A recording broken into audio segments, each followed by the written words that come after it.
तो हम लोग सर्वाइवल होकर बच पाते हैं। तो एक ही रास्ता है उसको उसके अंदर बताने के लिए, क्योंकि कोई जिंदा ही नहीं बचा, तो उसमें एक मशीन लगी होती है जिसे ब्लैक बॉक्स कहते हैं। एक्चुअली ये ऑरेंज कलर का होता है, इसलिए ऑरेंज बनाया जाता है ताकि अगर ये विमान दुर्घटना के बाद इसे ढूंढना आसान हो जाए, ऑरेंज कलर के होने की वजह से। ब्लैक बॉक्स जो होता है उसमें दो चीज होते हैं, एक होता है कॉकपिट वॉइस रिकॉर्डर। कॉकपिट उसे बोलते हैं जहां पायलट बैठता है, जहाज का वह हिस्सा जहां पायलट की केबिन होती है उसे कॉकपिट कहते हैं। तो कॉकपिट में कौन सी बातें हुई है उसे cockpit voice recorder CVR file करता है। और जहाज में कितना फ्यूल, एयर प्रेशर, ये तथा ये फ्लाइट डेटा रिकॉर्डर करता है। इन दोनों को जब मिला देते हैं तो वो बनता है हमारा ब्लैक बॉक्स। अब इसमें जो पहला होता है कॉकपिट वॉइस रिकॉर्डर, तो ये देखिए ये जहाज का केबिन है जहाँ पे कॉकपिट में जहाज बैठते हैं, ये कॉकपिट है उसका, यहाँ पायलट बैठते हैं। ये आपस में क्या बात कर रहे हैं, कभी कभी इमरजेंसी होने पर ये पैसेंजर को भी बताते हैं कि ऐसी इमरजेंसी आ रही है। ये एटीसी से संपर्क करते हैं, एयर ट्रैफिक कंट्रोलर से, कि क्या प्रॉब्लम आ रहा है। तो अगर इससे भी पता चल जाता है कि लास्ट मोमेंट पर क्या बातें हुई थी, आपस में ये लोग क्या बात कर रहे थे, बोले थे, पैसेंजर को कौन सा वार्निंग दिए थे, इससे बहुत सहूलियत हो जाती है। साथ में ये लोग डिस्ट्रेस सिग्नल भी देते हैं। देखिए जहाज का जब एक इंजन फेल हो जाता है तो ये लोग वार्निंग के तौर पे पैन पैन पैन सिग्नल देते हैं। 3 बार बोलेंगे पैन पैन पैन, मतलब आधी इमरजेंसी है,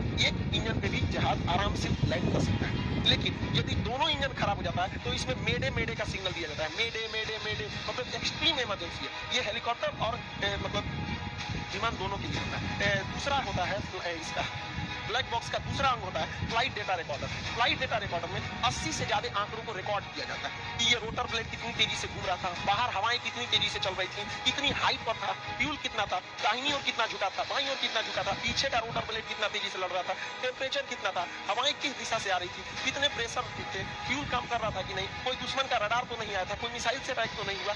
जितनी चीजें होती हैं 80 से ज्यादा चीजों को यही बताता है कि ये पीछे से कितना डिग्री उठा हुआ था, आगे से कितना डिग्री था। ऐसे 80 से ज्यादा आंकड़े जो रिकॉर्ड रहते हैं वो फ्लाइट डेटा रिकॉर्डर में रहते हैं। तो जो कॉकपिट वॉइस रिकॉर्डर और फ्लाइट डेटा रिकॉर्डर को एक साथ सुनकर हम इस नतीजे पर पहुंच सकते हैं कि आखिर लास्ट मोमेंट पे क्या था। अब एक ही रास्ता बताया, ब्लैक बॉक्स। अब ये ब्लैक बॉक्स में ही हर चीज होती है, इसलिए ब्लैक बॉक्स को बहुत ही सुरक्षित बनाया जाता है। इसे सॉलिड स्टील से बनाया जाता है, इतना मजबूत होता है कि अगर कोई हेलीकॉप्टर या जहाज 750 किलोमीटर प्रति घंटा की रफ्तार से भी टकराता है तो इसे कुछ नहीं हो सकता है। इसे आप गर्म भट्टी में दोस्तों अक्सर आग लग जाती है, तो इसको ध्यान में रखते हुए इसे 260 डिग्री सेल्सियस तापमान सहने वाला भी बनाया जाता है। ये उसमें भी गलता नहीं। अगर ये पानी में गिर गया तो पानी में भी ये 30 दिन तक बिना बैटरी के सिग्नल छोड़ते रहेगा, बीकन छोड़ते रहेगा, जिससे कि इसे ढूंढने में आसानी हो सके। इस ब्लैक बॉक्स को प्रेशर सहने के लिए भी बनाया जाता है, जो हो सकता है कि ब्लैक बॉक्स नीचे गिरे उसके ऊपर पूरे